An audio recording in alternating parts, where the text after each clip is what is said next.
I don't need to charge there because I have way enough battery, but I want to stop at Buc-ee's and get lunch. 30 minutes. Welcome to another travel video. I drove from Dallas, Texas, all the way to Fort Pickens in Florida. We made it to Buc-ee's. I was so excited. I didn't really need a charge, but I wanted to stop at Buc-ee's because the food is just awesome there. And they have chargers.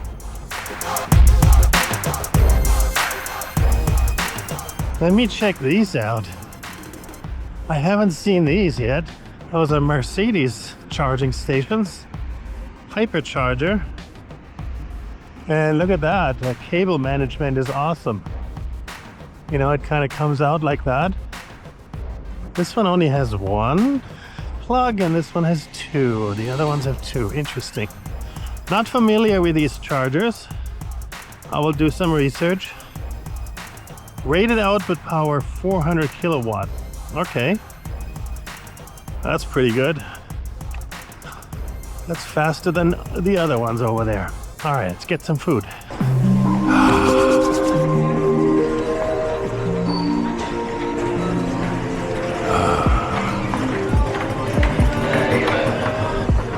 Hi, sliced brisket.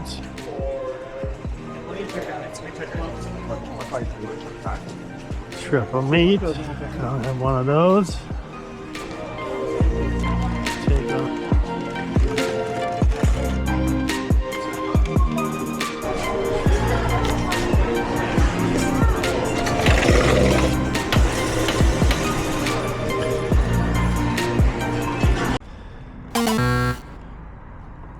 Hello, it's me.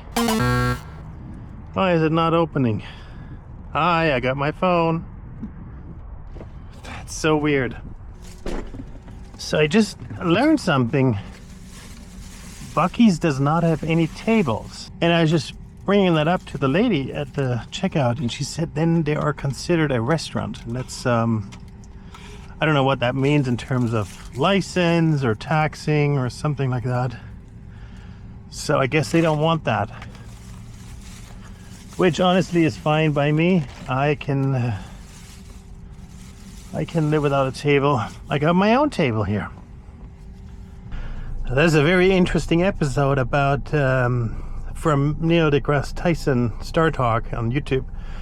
He talks about wheels, which is actually interesting because he says there's a part of the wheel that actually moves. No matter what your car's speed is, it does not move at all. It is basically in a standstill. And there's another part of the wheel that goes twice your speed. And it's the bottom of the wheel that touches the road. Relative to the road, it goes at 0 speed. And the top of the wheel, relative to the road, goes at twice your speed. Yeah, I charged enough. I should get on the road.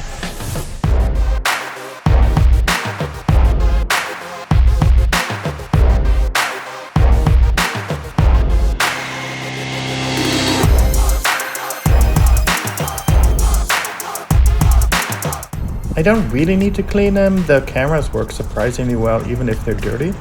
But, you know, I have time, so I did it anyways.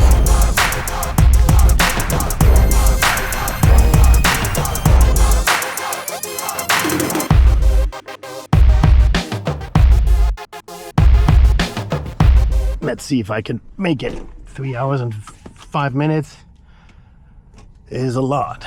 That last leg was a little bit longer, over 3 hours, 219 miles. The car itself is not the problem, we can easily do that. But going over 3 hours without a bathroom break, that's sometimes a little difficult for me.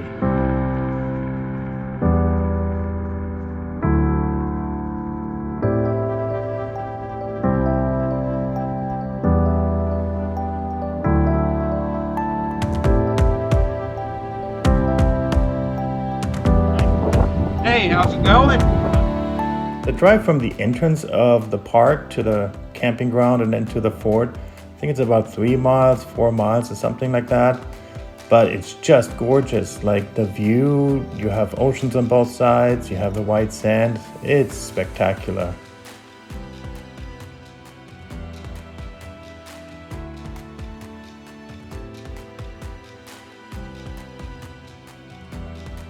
I love the campground the moment I drove in. It's just so beautiful. You have a lot of space between the actual spots. There's trees, so you have shade. And the lighting when I just came in was so beautiful. It's just amazing. I really liked it.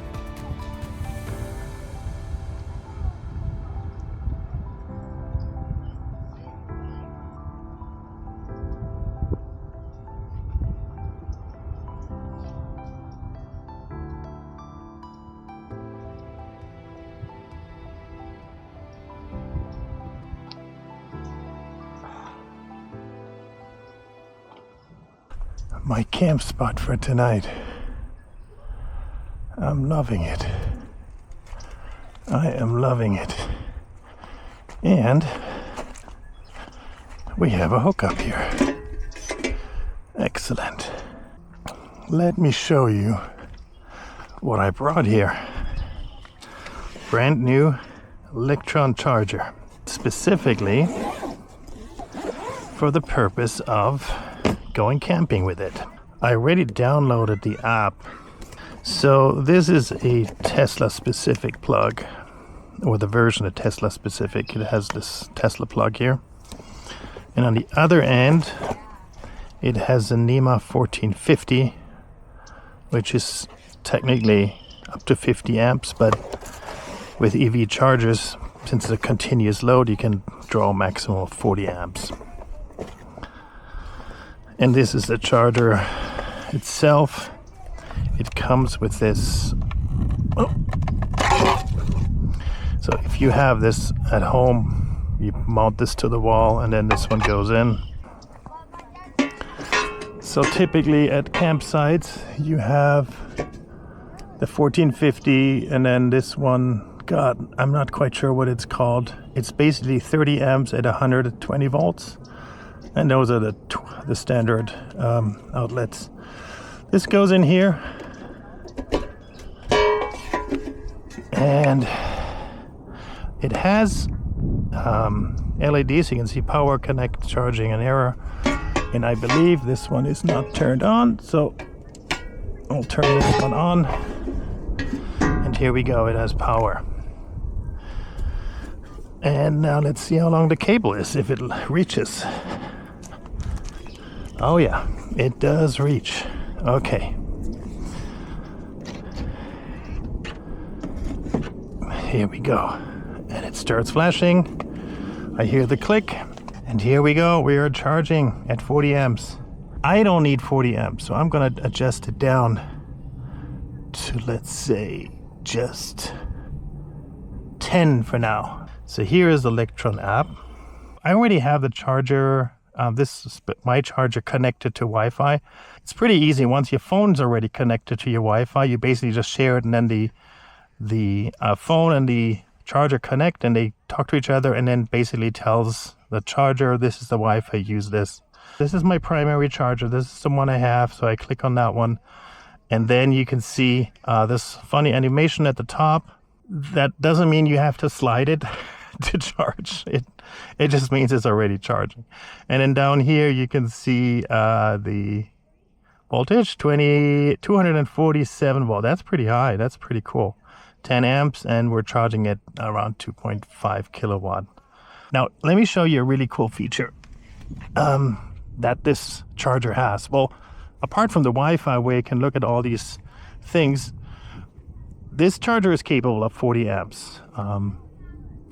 And so sometimes you only have this one, right? You don't have the NEMA 1450. So what you use an adapter from this to the 1450, which works great. Here's the thing though, the charger does not know that you're using an adapter, and this plug is only rated for 30 amps. Actually, you can only use 24 on a continuous load. So what you can do, and this is why this charger is actually brilliant, you can go in your settings to the right here, and you can select charging current here, 24, and you can see you can select different charging current limits. Basically, I set this up to 24 right now, just for this video here to show you. You can go up to 40, you can go to whatever you want. what it does is that the charger is set up to only allow a certain amps. Not only does this one limit the charge, it actually tells the car as well. Let me show you. If you look at the screen here, maximum 24 amps, okay? Now let me switch this here. I'm gonna switch it to 40, confirm, and look, now it says maximum 40 amps. So this is the car, the charger, this charging unit basically setting itself up to allow a certain amount of amps. I think it's somehow coded into the pilot current. I'm not quite sure. It's like the resistance. I don't know. I'm not the most technical guy with that. But basically, this is brilliant. If you're using an adapter, you can set this up to, 24. This way, when you accidentally, like when you use an adapter and you plug into a smaller one, you're not accidentally charging at a too high rate and start tripping the breaker.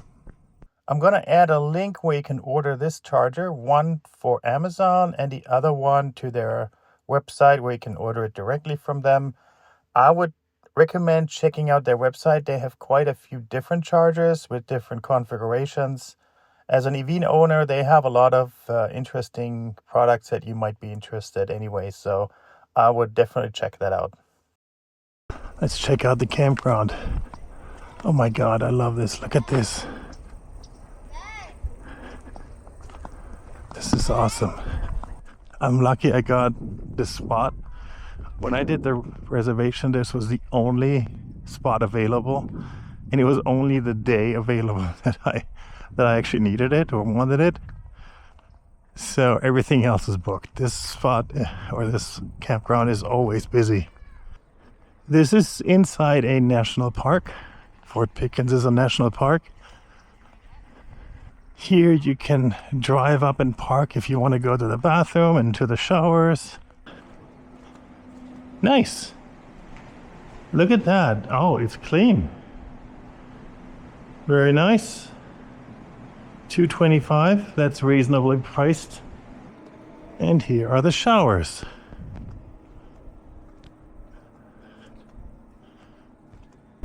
If you book this spot here, this is Loop A of Fort Pickens.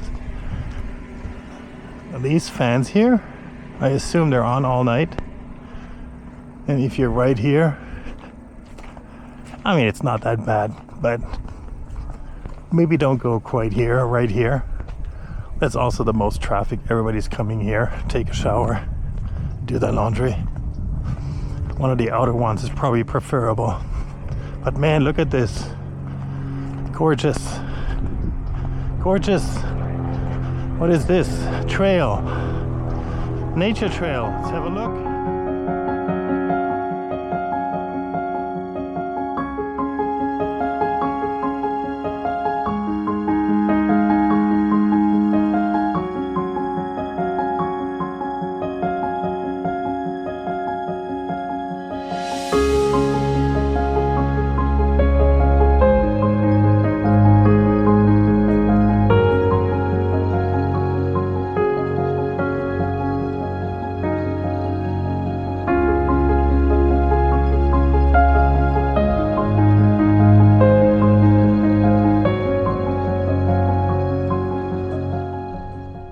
So I just walked all the way to the second loop. I think it's called Loop B. I'm not quite sure, but this is the bigger one. And yeah, it's pretty similar, a little more open. Less trees, a little more open sky. Just as good, pretty awesome. And again, like, you gotta book early. This is very popular. It was totally booked out when I looked. I got lucky that I got my spot. When I was done with my walk, I went back to the car, got my equipment ready for the next day, made a little food, and then I went to bed. But before I did that, I set up a camera for a time-lapse recording for the night. I wanted to see the star trails, and it was actually a very bright night because there was a full moon. That bright spot in the sky, which looks like the sun, is actually the moon. The camera just makes it look very bright. Anyways, thanks for watching. I hope I'll see you again in the next travel video.